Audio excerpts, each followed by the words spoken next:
Gotten the best football education anybody could ask for and football experience from Kevin Keegan in '03, qualifying for Europe with Anelka and Robbie Fowler, to Mark Hughes. All I could dream of was goals. They were playing defensive football until Mancini got that Aguero moment.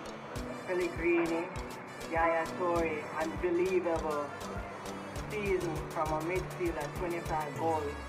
Then he came up until Pep. He changed football, changed how we view football.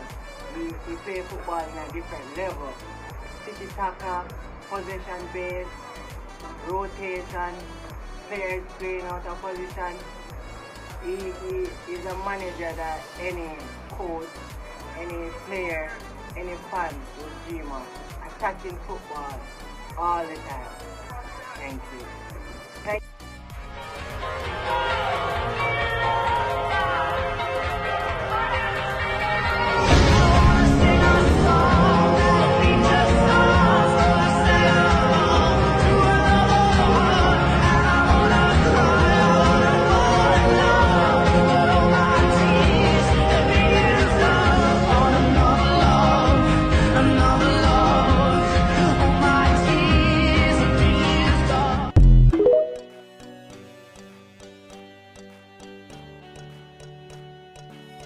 In this podcast today, we will be discussing why are Manchester City players and staff leaving.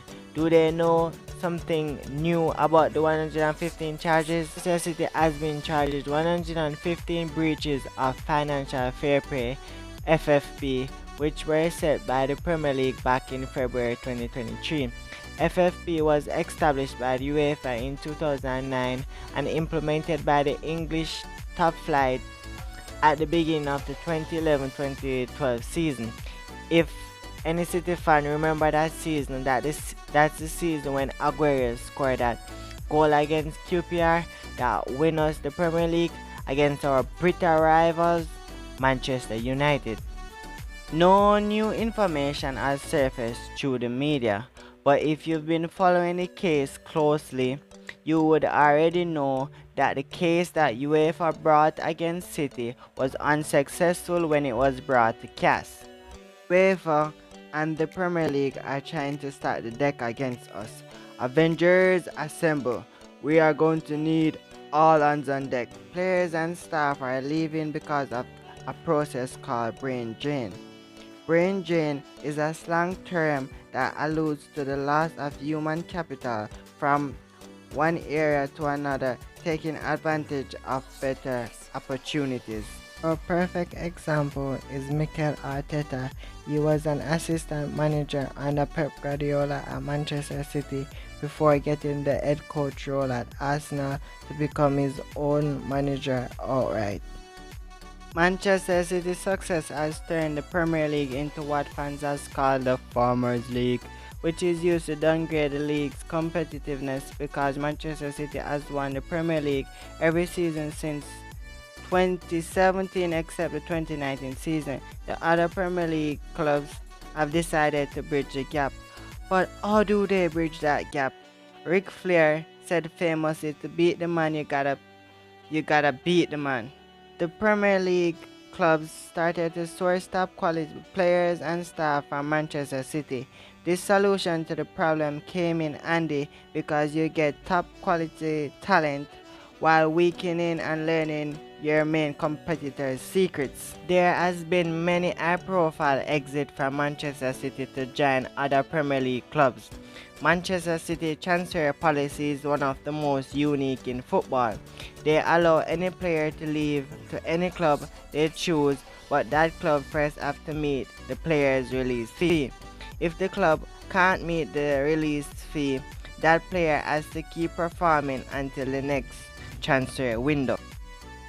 Sterling transferred to Chelsea because he couldn't get the massive financial contract he wanted from Manchester City. He has massively underperformed at Chelsea on a $400k contract per week. Chelsea has been trying to move him since he came. Gabriel Jesus and Zinchenko went to Arsenal for guaranteed regular starting minutes.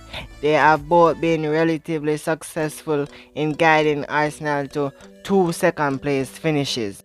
A very recent transfer was Cole Palmer, who went to Chelsea for a guaranteed regular starting place. He was coached by Pochettino, who has developed Kane, Son, and Dele Alli. Cole has produced 27 goals and 15 assists in 48 appearances. He carried Chelsea from relegation to Europe qualification. He has been very successful. At City, we knew that he had the potential to be a superstar, but in our squad, he couldn't break into our squad because we had very top quality players. The next player is a right back, Pedro Porro. He transferred to Portugal and then Spurs went for him. He couldn't break into the Manchester City squad and therefore didn't make any appearances. He has played 54 games at Spurs, producing 17 goal contributions. Our scouting team in South America had identified Douglas Luiz. It was the same scouting team that identified Alvarez and Gabriel Jesus. Douglas Luiz was the best under-23 defensive midfielder in the world. When City signed him, he left to join Aston Villa because he couldn't receive a working permit due to his limited international career at the time with Brazil, and the Football Association could not identify where he would fit in the City squad, with multiple defensive midfielders ahead of him at the time. We will now move on to some of the academy players that left. Kelechi Iheanacho was a squad player at Manchester City, and he moved to Leicester City to be a starting player. He has won the FA Cup and the FA Community Shield with Leicester City. Taylor Bellis and Tommy Doyle both went to lower teams to be a starter at Southampton and Wolves respectively. Lavia is a defensive midfielder who came from the Manchester City Academy, who was dubbed Fernandinho's heir to the throne, but Pep Guardiola wanted Raji instead from Atletico Madrid, and Lavia didn't have the patience to wait on his turn. He left to join Southampton and then he made a big money move to Chelsea. But at Chelsea he has been injury prone and he has only played around 23 minutes all season. If you want more content like this, please like and subscribe. First of the staff that chose to leave that we will be looking at is Stuart Thompson. He said it was sad to leave Manchester City. They had signed some top young talents and that he wished them all the very best. But he was really looking forward to his new role of first team scouting at Chelsea FC. He joined in a period where Chelsea got new ownership and they were removing old staff and replacing them with staff that has been chosen from data scouting. What was his role at Manchester City? He was a senior scout of our UK and European scouting network whose job it was to find young talent.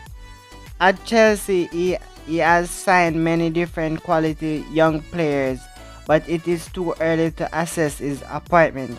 He chose to move to Chelsea because Chelsea offered him a first team scouting role, while Manchester City had him scouting for the academies. A staff who went just for an upgrade in pay and his friendship with Mikel Arteta is Nicholas Oves. Arsenal had scored 16 goals from corners in the Premier League this season, the most by a team in a single campaign since West Bromwich Albion under Tony Pulis in 2016-17 season. They scored 16, a statistics that is sure to bring a cute smile to set-piece coach Nicholas Over's face. Arteta, who saw firsthand how the Swede improved Manchester City from defensive and offensive dead ball situation, described Nicholas as someone whose expertise can be incredibly useful and valuable for us. Following his appointment, it's a crucial part of the game nowadays, the Spaniard added. It's something you have to dominate and master, and we are in the process. Thank you for listening and watching this podcast.